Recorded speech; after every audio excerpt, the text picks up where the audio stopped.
kemudian order, kemudian nah ini ada terminal. Oke, nah ini kalau kamu lihat ini kan ini sebelah kiri ini ada bendera, itu maksudnya ditandanya di home atau nanti ini buat menandai kamu ada di folder mana. Misalnya buat lebih ngecek ya, itu ada komen namanya pwd.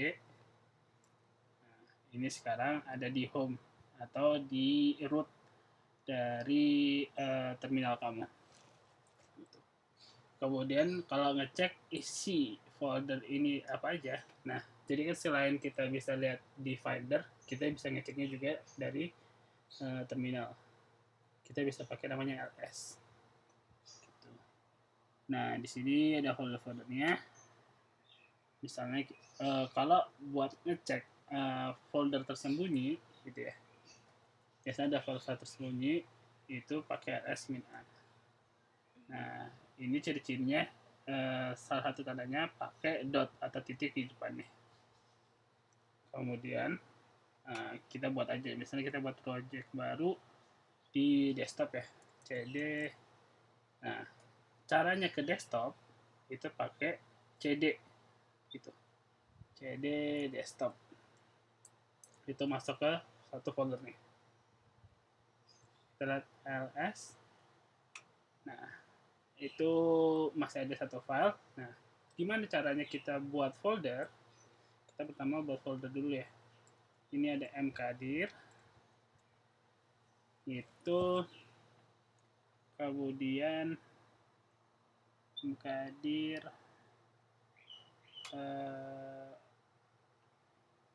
misalnya ini foldernya tes. Oke, kalau kamu cek lagi di desktop udah ada folder tes. Nah caranya ke folder tes ini gimana?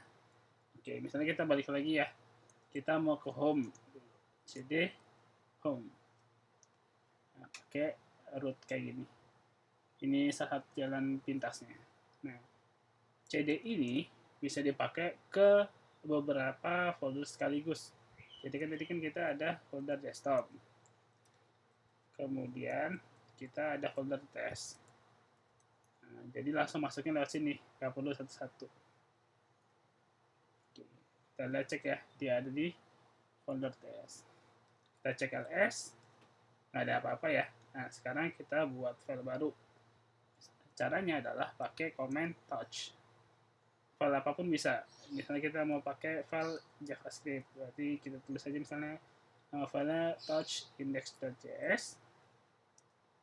Oke.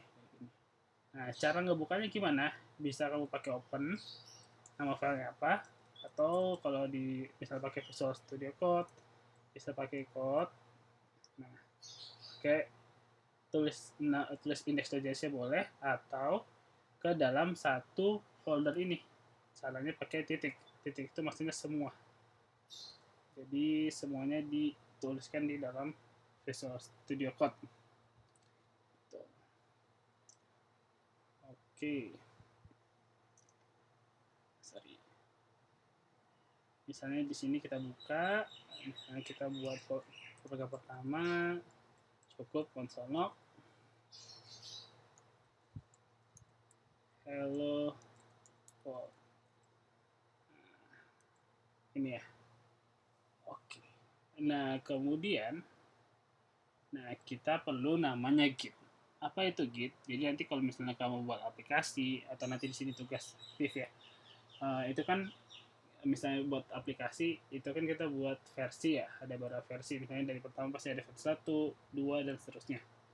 Nah, Git ini gunanya untuk membuat semacam history biar kita bisa memudahkan kita untuk melacak beberapa file yang telah kita buat sebelumnya. Jadi kalau ada nanti kita proyek bareng kan, kita nggak tahu nih, kita kan ngerjainnya bareng, kita nggak tahu file ini sudah dirubah siapa, file yang satu baris ini dirubah siapa. Nah itu perlu namanya git. Jadi git itu gampangnya buat semacam history dari commitan, namanya commit dari pengerjaan yang dilakukan oleh rekan-rekan kita ataupun dari kita sendiri. Jadi nanti kalau misalnya ada ketemu error di satu titik, kita bisa balik ke codingan kita yang sebelumnya.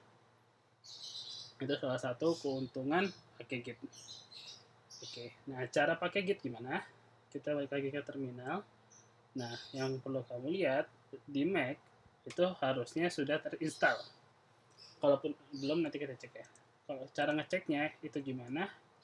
Kita pakai command git min version. Nah, ini udah ada nih tuh Apple Git. Jadi udah bawaan dari Apple-nya seperti itu. Itu. Kalaupun nggak ada, nanti coba browsing aja cara install Git di Mac. Harusnya gampang sih. Kemudian, nah Git ini tadi kan semacam history gitu ya. Nah, ini kan kita masih buatnya dalam bentuk nyimpannya dalam lokal atau dalam laptop kita sendiri, nggak bisa diakses orang. Nah, gimana caranya kita bisa kolaborasi dengan orang, kita buat Git bareng-bareng dengan orang? Salah satu caranya dengan buat remote atau buat online di dalam GitHub namanya. Jadi GitHub itu menyambung beberapa Git yang tadi lokal bisa dipakai bareng-bareng secara online atau secara remote gitu. Nah, gimana caranya kita buat ngedaftarin Git kita tadi di GitHub? Nah, kan kalau kita buka, kamu buka github.com dan kamu udah daftar kan ya, buka. Nah, nanti sebelah sini ada namanya repository. Repository itu tempat proyek yang akan kita buat atau folder yang tadi kita buat. Kita buat aja new ya. Caranya buat new, kemudian repository name-nya. Nah, ini ownernya. Oke, kemudian saya namain apa ya? Misal namain coba. Nah, di sini ada deskripsinya, boleh tulis atau enggak, opsional. Nah, di sini ada dua pilihan, ada public atau private. Jadi nanti kalau aplikasi kamu mau dalam bentuk open source atau bisa diakses banyak orang, itu public aja. Jadi akan banyak yang bisa nge-clone atau fork atau banyak yang bisa kontribusi dengan aplikasi kamu. Atau misalnya kalau kamu nanti kerja di company atau startup, pastinya harus dalam bentuk private. Biasanya di private, jadi cuman beberapa orang saja yang terdaftar yang di organisasi tersebut yang bisa mengakses ataupun merubah gitu ya. Ini boleh dicentang atau enggak. README itu buat semacam dokumentasi atau penjelasan dari aplikasi kita. Git ignore, nanti ada beberapa file yang tidak perlu di-upload ya. Nah, itu salah satu caranya pakai git ignore. Kemudian license boleh atau enggak, bebas ini. Tinggal kita create aja repository itu ya. Nah, di sini kalau mau lihat, ini ada caranya nih. Langkah-langkahnya, pertama dari file kita pakai git init. Misalnya mau nambah readme md gitu ya. Kemudian git commit min m, first commit, range m. Nah, kita coba aja nih ya. Yang mau aku kopas ini aja, cukup ini. Tuh. Kita balik lagi ke folder kita, ke directory kita yang di test ini ya. Kamu lihat kan cuma masih ada tes nih. Nah, kalau kamu lihat lagi, kita mau lihat file hidden.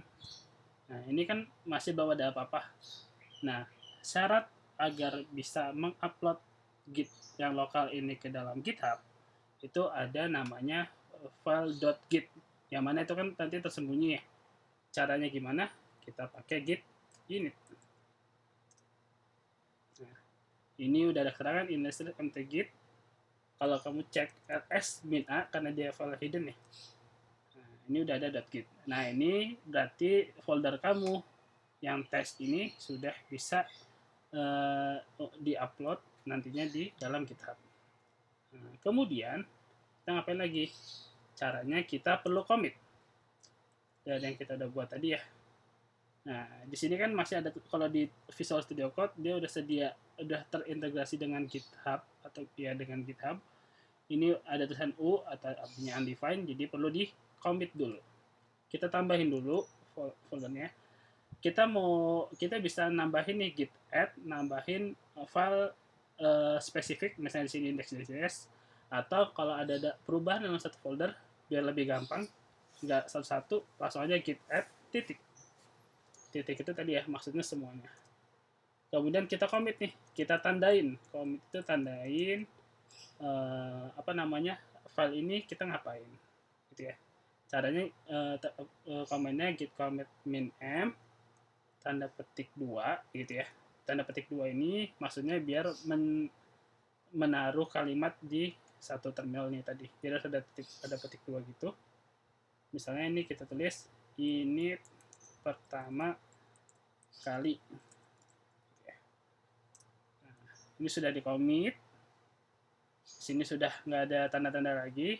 Artinya ini nanti siap di-upload. Nah, tapi ini belum di-upload ya. Kalau kita refresh, ini belum ada apa-apa. Oke, ini belum ada apa-apa perubahannya. Nah, sekarang tinggal kita push aja. Nah, tapi sebelum push, kita harus daftarin dulu file git kita ke dalam remote. Kita buat dulu, kita tandain, oke, git remote. Nah, tadi ya, add origin. Nah, gitu. Git remote add origin. Nah, link yang udah dibuat oleh git kita. Jadi setiap repository atau setiap tempat yang tadi disediakan oleh GitHub itu sudah punya linknya masing-masing. Kita coba cek. Oke, ini sudah terdaftar, gitu ya. Sekarang tinggal kita push. Nah, push itu adalah perintah untuk mengupload. Nah, itu ada tulisan git push origin main. Apa maksudnya? Kita mau mengupload file pertama kita ke dalam branch utama atau main. Jadi default branch itu adalah main. Jadi branch itu apa? Branch itu nanti kalau kamu mau menaruh beberapa bentuk codingan yang berbeda gitu ya. Jadi sesuai fiturnya, dipisahkan sesuai fiturnya, itu bisa dipecah dengan namanya branch atau cabang. Yang utama kita taruh utama dulu, ini git push origin main. To push some.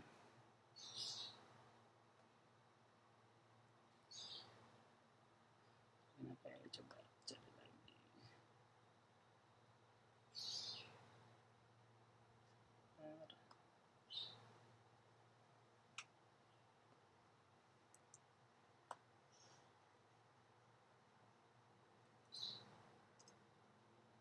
Kita coba lihat errornya kenapa ini.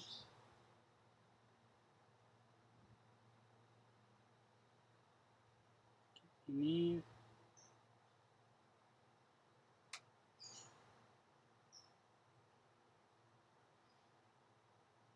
coba deh ini. Nggak tahu.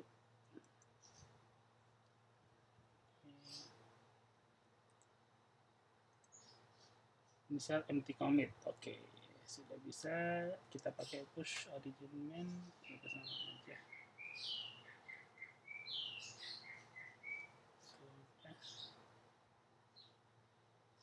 Coba git push ini ya. Git push main origin main. Apa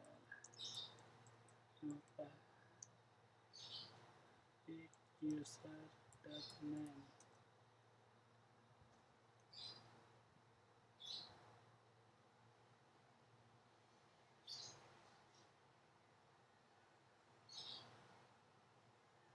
Oke, kita coba buat branch baru aja. Git check out min b ya, ini cara buat pakai branch baru. Misalnya kita mau buat pakai dev. Oke, kita tinggal push lagi, push origin dev. Oke, sekarang baru bisa. Nah, ini salah satu caranya ya buat upload itu. Nah, kalau kamu lihat nanti di GitHub ya buat ngecek. Initial empty commit udah ada. Ini pertama kali udah ada. Oh, ini yang dev ya. Oke, jadi tadi kita salah satunya harus buat main dulu ternyata. Jadi karena belum ada branch, harusnya daftar di branch dulu, baru di apa namanya buat branch yang baru tadi. Main ternyata belum ada. Jadi dev gini ya caranya, seperti itu. Nah kemudian, nah nanti biasanya di tugas aktif itu apa namanya kita pakai namanya clone. Gitu ya. Jadi kalau kita balik,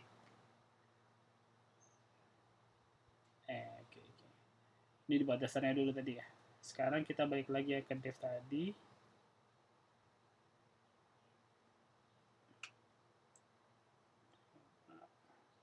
Nah, ini udah ada init pertama kali. Sekarang kita mau tambahin perintah baru. Misalnya console.log ini versi kedua. Berarti kan ada tambahan ya, dari file kita ada perubahan. Ya enggak? Nah, di sini kalau kamu pakai Visual Studio Code, ini ada tambahan M, artinya modified ya. Nah, jadi kamu harus juga commit dulu nih perubahan ini gitu. Jadi nanti kalau misalnya pakai Visual Studio Code juga, cara gampangnya ini kan ada garis hijau ya. Ini artinya ada perubahan. Nanti kamu juga bisa update ya, balikin pakai reverse change ini, jadi seakan-akan tidak ada perubahan. Kalau balikin, Z aja. Oke, lanjut. Nah, ini cara commit-nya gimana? Tadi kita bisa juga buka di sini di kode terminalnya, pakai new terminal. Ya. Kemudian kita bisa langsung aja git add. Ya, selama dia di folder yang tepat ya. Ya tadi kita titik, kita commit.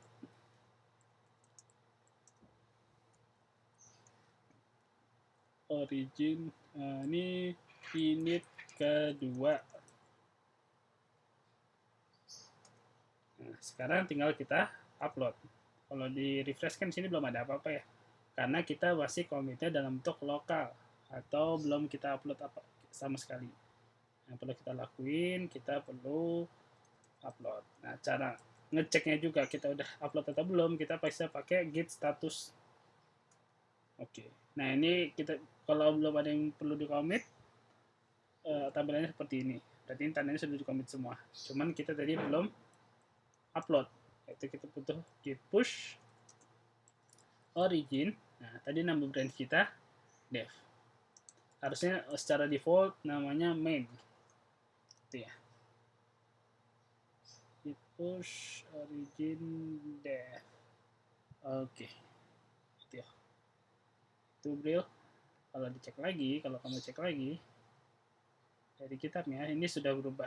Init ke 2. Kita cek foldernya, itu ya. Nah, ini sudah masuk.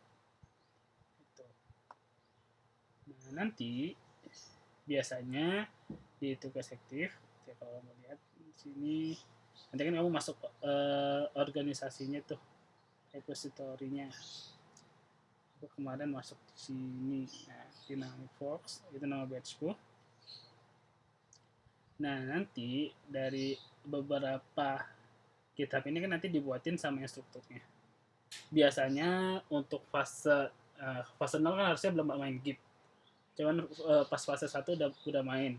Nah, harusnya sih cara ngumpulinnya sama kayak di fase 1. Jadi caranya adalah pakai clone. Clone itu kita cloning dulu GitHub yang udah dibuat oleh si instruktur, yang udah ada di repository ini gitu ya. Kemudian kita ubah dan kita ganti base sesuai nama kita biasanya. Misalnya nih, ini daripada kita pakai ini otomatis ya, kita balik lagi, kita ambil yang tadi branch coba. Nah, ini kurang lebih nanti tampilnya sama aja seperti ini kalaupun nanti di organisasi gitu ya. Nah, di sini cara nge-clone, nah, ada tulisannya clone, kita bisa kopas aja link dari GitHub yang ada, gitu ya. Ini bebas sih, ini cara pakai terminal, cara dasar. Ada beberapa cara, bisa pakai GUI atau yang pakai aplikasi itu. Ada CLI, udah ada langsung pakai terminal, di pakai apa namanya, udah pakai komenan sendiri lagi. Ya ini pakai cara manual yang biasa aja. Nah sekarang misalnya kita mau buat folder baru ya. Nah caranya kita keluar dari folder ini yang tes mau ke folder belakang, kita bisa cd titik 2. Nah, ini balik lagi ke folder sebelumnya, itu desktop. Sekarang cara nge-clone. Nah dari parent folder yang kita mau buat, kita tulis aja misalnya langsung git clone. Ini salah satunya. Nah masukin link ya, nanti link yang ada di repository milik instruktur sesuai tugasnya. Ini kita coba yang kita udah buat tadi. Oke, kemudian kita lihat ls gitu ya. Nah nanti nama filenya akan sesuai dengan nama repositorinya. Nah nanti kamu juga bisa buat custom namanya sendiri. Kalau di Mac ya, khusus Mac itu misalnya dari sini kamu tambahin namanya misalnya yang jadi tugas 1. Jadi foldernya akan berubah dari yang coba menjadi tugas 1. Itu nanti sama aja. Atau kalau nggak mau repot, biar sama, biar nggak lupa, namanya sesuaiin aja. Nah sekarang kita ke folder coba kan ya. Ke folder coba. Ini kan jadi tugas pertama tadi. Kita pakai Visual Studio Code, gitu ya. Nah, sini Visual Studio Code melihat dia ini kan udah 2 folder yang berbeda. Ini folder pertama yang tes yang tadi. Nah, ini yang tadi sudah kita clone. Nah, nanti biasanya di sini ada tulisan requirement-nya, tugasnya apa aja. Kan yang kemarin kalau di fase 0 itu kan biasanya pakai main add a bit ya tipe soalnya. Nanti ada challenge-nya di sini, keluarin tugasnya di sini juga. Gitu. Jadi misalnya nanti selesaiin apa gitu ya. Misalnya programnya jadi ini kosolok lagi. Ini tugas misalnya. Oke. Nah, ini kan berarti ada komitan baru kan ya. Nah, cuman yang nanti agak haram untuk kita lakukan tadi kan branch utamanya kan dev ya, atau branch utama pada umumnya namanya main. Nah itu kita nggak boleh langsung add commit terus push origin main, itu nggak boleh, itu haram. Jadi kan nanti merubah codingan dari struktur yang awal ya, itu nggak boleh. Nah caranya kita disuruh buat branch baru. Kita bisa pakai comment git checkout. Jadi kita checkout dulu, kita buat min b branch baru. Kita bisa tulis misalnya nih branchnya biasanya disuruh pakai sesuai nama kita. Misalnya sini pakai nama Bill gitu ya. Nah, udah checkout min b ini sudah langsung selain membuat branch namanya Bill, langsung juga berubah branch-nya ke branch Bill. Jadi kalau kita lihat git branch gitu ya, ini ada biar ngecek branch-nya ada apa aja. Nah ini sudah berada di branch-nya Bill gitu ya. Kita ini buat hapus, kita bisa pakai clear. Sekarang kalau buat ngelihat status ada yang di commit belum, nah kita nih sini ada modified. Nah jadi ini perlu di commit. Jadi beberapa komennya seperti itu aja. Ini kita update lagi. Sekarang kita mau commit nih, kan tadi ini tugas kita ya, git add titik. Nah titik boleh atau index.js boleh, jadi biar nggak repot titik aja, itu biar kita lihat semua foldernya sudah include gitu. Ada git add titik. Nah, ini kan tinggal di commit ya, git commit. misalnya commit-nya tugas by Bril. Sorry. Salah. Jadi titik-titik dua ya, kanan kiri. Udah tinggal push origin. Nah, originnya samping kanan setelah origin itu nama branch yang udah kita buat. Nah, tadi pakai branch-nya Bril, tinggal kita push origin Bril. Nah, ini harus hati-hati juga, jangan ke main atau ke default branch-nya. Kita lihat sini. Oke. Nah, kurang lebih seperti ini. Kita lihat. Nah, Bril head design first. Jadi yang ini yang dilihat instruktur gitu ya. Nah, sekarang udah ada branch baru namanya Bril. Kayak gitu, Bril. Jadi nanti biasanya di fase 1 kayak gitu dulu. Nah, nanti kalau fase 2 ada namanya fork. Itu nanti fase 0 fase 1 kayaknya harusnya sama sih pakai clone ini dulu. Gitu. Jadi kalau itu aja untuk Git ya. Jadi tadi caranya pakai di init dulu, atau kalau buat yang project pertama ada add, ada commit, dan push gitu. Kemudian kalau misalnya pakai Git repository yang udah dibuat instruktur, pakai Git clone. Nah, nanti diajarin lebih lanjut ya. Nanti tugasnya kurang tahu seperti apa, tapi harusnya prediksiku seperti ini aja sih. Kayak gitu. Oke, nanti kalau ada pertanyaan, silakan ditanyain aja ya.